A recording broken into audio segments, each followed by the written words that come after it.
Palagi niyong tandaan, tatamasa mo lang ng tagumpay, hindi ka susuko. Huwag ka mapapa-apekto sa sasabihin ng mga nasa paligid mo kasi kahit anong gawin mo, meron at merong masasabi. Bumaba ka sa buhay, sasabihin nila naging pabaya ka. Umangat ka sa buhay, sasabihin nila naging mayaman ka. Walang lusot, meron at merong masasabi ang mga tao sa atin. Kaya kung ano yung gusto natin gawin, hanggang alam natin hindi masama, gawin natin ang gawin. Alam nyo ang mga tao, walang pakialam yan sa proseso kung paano nyo ginawa, kung paano nyo tinrabaho. Mukhang ewan na talaga para sa mga sa umpisa. Ang gusto makita lang ng mga tao palagi, yung finish product. Ano yung darating mo dyan? As long as di mo na papabayaan yung pamilya mo, yung sarili mo, sa kung ano man yung tinatahak mo, banat lang. Lalo na kung may anak ka, alam mo ba, sumisigaw ng anak mo yung pangalan mo. Kailangan ng anak mo, madaling reklamo. Pero alam mo ba, ang sakit para sa isang anak na araw-araw pumapasok sa eskwela, hindi kanya nakikita. Nakikita niya yung ibang anak, hinahatid ng pamilya, ng nanay, ng tatay. Diba? Every time na may meeting, kasama niya yung mama niya, pero ikaw, walang kasama yung anak mo. Diba? Lumilipas yung taon. Diba masakit? Masakit talaga sa isang OFW. Lumilipas yung taon, tumatanda yung tatay mo, hindi mo man lang may pagluto ng pagkain. Sakit, diba? Sa akin kasi danas ko eh. Kaya ikaw, OFW ka, ngayon pa lang gawan mo. Gawan mo ng paraan. Okay? Kasi sa akin, every time na iisip ko yan, umiiyak ako. Yan. Kailang yan. Iiyak mo yan. Bakit? Nung time na naisip ko yun, yan yung nagpalakas ng loob ko. Yan yung nagtulak sa akin para yumaman ako. Okay?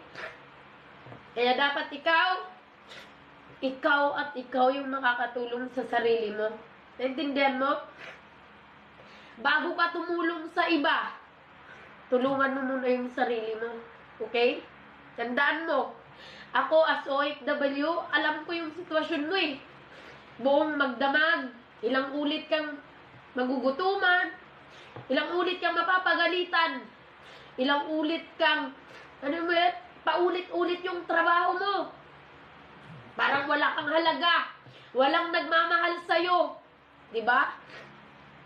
Sa tuwing natutulog ka mag-isa, may iyak ka. Diba? May iyak ka, nararamdaman mo yung sakit, yung lungkot. Lord, kailan ba talaga? Ganito ba talaga? Parang sa akin lang yung sakit. Parang ako lang yung nahihirapan. Diba? Sakit, diba? Pero alam mo ba? Tulungan mo yung sarili mo. Ikaw at ikaw yung makakapagpalis sa sarili mo dyan. Bakit? Hindi kasi nila alam yung nararanasan mo. Ang nakikita lang nila yung sahod mo. Diba? Naaalala ka lang nila kapag malapit na yung sahod mo. Tama, diba? Naaalala ka lang nila kapag darating na yung sahod mo. At kapag nagpadala ka na minsan, hindi pa nila maalalang magpasalamat sa'yo. Makalimutan pa nila mag-thank you. Hindi nila alam, bawat piso, pinaghihirapan mo. Alam mo ba yun? Di nila nakikita, di nila alam, bawat piso, hirap na hirap ka. Kulang na lang, mura-murahin ka ng amo mo. Alam mo ba yun? Yung tipo na tapos mo na nga yung trabaho, sasabihin pa ng amo mo, bad smell. Ulitin mo, para kang hayop. Pagod na uulitin mo pa. Diba? And then, alam mo yun, yung pagod ka na dito sa bahay na to, dadalhin ka pa sa ibang bahay para magtrabaho dun. Hindi mo deserve. Hindi mo deserve yung sitwasyon mo. Alam mo ba? May magandang buhay na nakalaan sa'yo. Pero dapat lakasan mo yung loob mo para makuha mo yung pangarap mo. Pwede ba yun? Kasi, naniniwala ako, deserve mo rin makalaya. Deserve mo rin maging masaya. Deserve mo rin makuha lahat ng mga pangarap mo. Makukuha mo yan. Pero lakasan mo yung loob mo. Nandito ka na, kaya mo yan. Kasama mo kami, kasama mo yung upline mo, yung taong nag-invite sa'yo dito, yung taong nagdala sa'yo dito. Kaya huwag kang matakot. Huwag kang matakot. Bakit? Para sa akin, as OFW, deserve mo kasi. Kasi alam ko kasi yung hirap mo, yung sakripisyo mo para lang mabigyan ng magandang buhay yung pamilya mo. Pero minsan, hindi nila nakikita yon. Minsan yung pamilya mo pa yung nagpapahirap sa'yo. Diba? Tama, diba?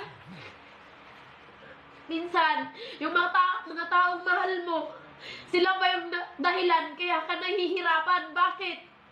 Isang beses ka lang hindi magpadala, demonyo na yung tingin nila sa'yo. Hindi nila nakikita yung paghihirap mo. Tama? Ikaw naman, guilty ka kapag hindi ka nakapagpadala, di ba? Kaya dapat, mahalagahan mo yung sarili mo. Okay?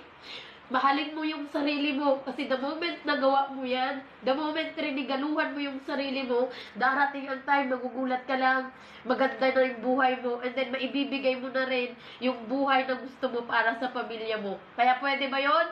Mag-goals ka, simula ngayon. Una, mag-join ka dito, huwag kang matakot. Alisin mo yung takot mo. I-message mo na yung apply. Mag-join na ako. Apply. Ngayong sahod ko, magjo-join na ako. Tandaan mo, kung ang isang bagay gusto mo, magagawan mo ng paraan. Huwag mong gawan ng dahilan. Okay? Yung problema, nakadikit na yan sa'yo. Kaya huwag mong uunahin yung problema. Unahin mo to. Kasi kapag nagawa mo to at kumita ka dito, solusyon to sa lahat ng problema mo. Okay? Kaya ba? Type 1 nga sa mga gustong simulan na to, sisimulan na at siseryosohin tong negosyong to. Kasi pag ginawa mo yan, sineryoso mo at sinimulan mo to, yan yung pagmamahal mo sa sarili mo. Okay? Type 1 nga dyan. Sorry guys, naging emotional ako. Tapos na ba yung ano ko? Master Technical? Kasi actually hindi ko to naanuan eh. Topic to ng kapatid ko eh. Ayun. May natutunan ba? May natutunan ba? Type 1 nga sa mga may natutunan. Sorry guys, naging emotional ako. Dati kasi akong OFW guys, kaya hindi ko maiwasan every time na magsasalita ako. Pag maisip ko yung sitwasyon ng isang OFW, is napapaiyak ako. Guys, tandaan nyo palagi, sobrang taas ng respeto at pagmamahal ko sa isang OFW kasi alam ko kung gaano yan nagsasakripisyo para lang magbago yung buhay ng pamilya. Pero tandaan mo tandaan nyo sa lahat ng mga nandito, mas maibibigay mo yung buhay na gusto mo sa pamilya mo kapag sineryoso mo tong negosyo na to. Okay? Habang buhay na malaya ka, habang buhay na maganda yung buhay na maibibigay mo sa kanila, na hindi mo kailangan mangamuhan, hindi mo kailangan nakakulong, hindi mo kailangan nakakontrata, at higit doon, mas malaki yung kikitain mo dito kasi yun ang halaga mo, yun ang deserve mo, hindi dyan sa kung saan ka ngayon kasi napakaliit lang ng sahod mo tapos kinakatulong ka pa ng kapwa mo lang tao. Okay? Tandaan mo, kung ano meron yung amo mo at kung ano meron yung mga taong nakikita mo, malaya, may pera, deserve mo rin yun. Okay? Deserve mo rin kung ano yung deserve nila. Kaya lakasan mo loob mo simula ngayon. Seryosohin mo to. Konting oras lang ang ibibigay mo dito, pero habang buhay na kalayaan mo at karangyaan ang ibibigay sa'yo. Kaya ba yon? Seryosohin mo, mahalin mo, is-involve mo yung sarili mo dito. Congratulations sa lahat ng mga umattend.